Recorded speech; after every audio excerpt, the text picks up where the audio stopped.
चलो अब छोटे छोटे कुछ कंसेप्ट थे। कौन कौन? ये यूनिफॉर्म चार्ज डिस्ट्रीब्यूशन के नाम से एक था, यूनिफॉर्म चार्ज डिस्ट्रीब्यूशन।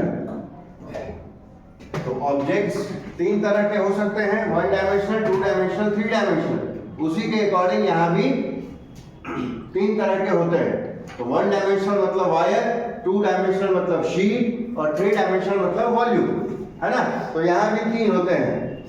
पहला लीनियर चार्ज डिस्ट्रीब्यूशन, दूसरा सरफेस चार्ज डिस्ट्रीब्यूशन, तीसरा वॉल्यूम चार्ज डिस्ट्रीब्यूशन। हम डिस्ट्रीब्यूशन की जगह डेंसिटी वर्ड भी यूज करते हैं।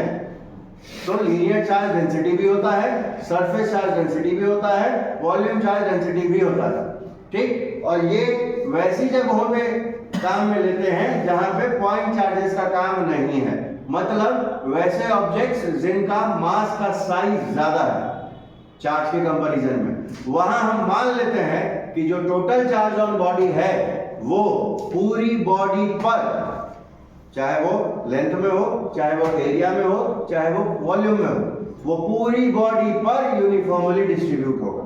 इसलिए हम यहाँ पे टोटल चार्ज की बात नहीं करते, हम यहाँ बात करते हैं चार्ज पर यूनिट लेंथ की, चार्ज पर यूनिट एरिया की और चार्ज पर यूनिट वॉल्यूम की, ठीक है। सिंबॉलिकली हम लोग रिप्रेजेंट करते हैं किससे? लेम्डा, सिग्मा, रो। लेम्डा हो गया total charge by length, unit हो जाएगी coulomb metre inverse. Charge by area, coulomb metre inverse 2, और charge by volume, coulomb metre inverse 3। इस वाले में ध्यान रखना है एक चीज कि कूलम गॉसियस थ्योरम में यूज होता है इसका कंसेप्ट कि अगर शीट थिन है तो उस थिन शीट का हम सिर्फ एक ही तरफ का सरफेस एरिया कंसीडर करते हैं, लेकिन अगर शीट थिक है तो हम दोनों साइड का एरिया कंसीडर करते हैं। तो यहाँ पे थिक शीट के केस में सिग्मा की वैल्यू हो जाएगी चार्ज बाय 2s। क्लियर है बात?